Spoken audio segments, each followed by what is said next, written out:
Hi అండి, welcome to ఐరోమ్ style cooking. ఈరోజు సపోటాలతోని juice ఎలా ప్రిపేర్ చేయాలనేది చూద్దాము. ఒకసారి ఇలా ట్రై చేసి చూడండి, మీకు డెఫినెట్గా నచ్చుతుంది. సపోటాలు తినని వాళ్ళు కూడా జ్యూస్ చేసిస్తే ఈజీగా తాగేస్తారు. నేను పండిన 6 సపోటాలు తీసుకొని నీట్గా వాష్ చేసుకున్నాను. అలాగే పైన పీల్ తీసేస్తున్నాను. లోపలున్న సీడ్స్ కూడా తీసేసి ఒక బౌల్లో వేసుకుంటున్నాను, పల్ప్ మొత్తము. అలాగే మిగిలిన కాయలు కూడా అలాగే సీడ్స్ తీసేసి పైన పీల్ కూడా తీసేసి పక్కన బౌల్లో వేసుకుంటున్నాను. నేను పీల్ తీసేసిన సపోటా పల్ప్ని మిక్సీ జార్లో వేసుకుంటున్నాను. అలాగే నేను షుగర్ బదులు 2 స్పూన్స్ పటిక వేసుకుంటున్నాను.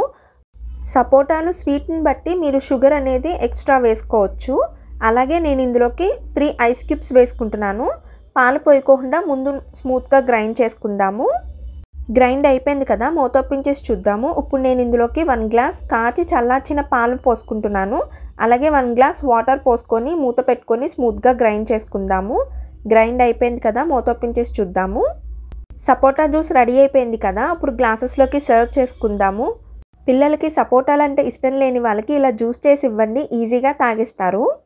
అలాగే నేను ఇప్పుడు ఇందులోకి 5 రూపీస్ ప్యాకెట్స్ హార్లిక్స్ పౌడర్ ఉంటుంది కదా, అది కూడా వేసుకుంటున్నాను. మీకు కావాలంటే బూస్ట్ కూడా వేసుకోవచ్చు.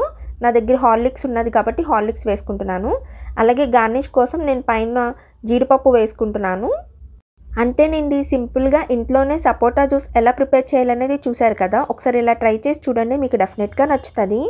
మా వీడియోస్ కానీ మీకు నచ్చినట్టయితే లైక్ చేయండి, షేర్ చేయండి, సబ్స్క్రైబ్ చేయండి. Thanks for watching.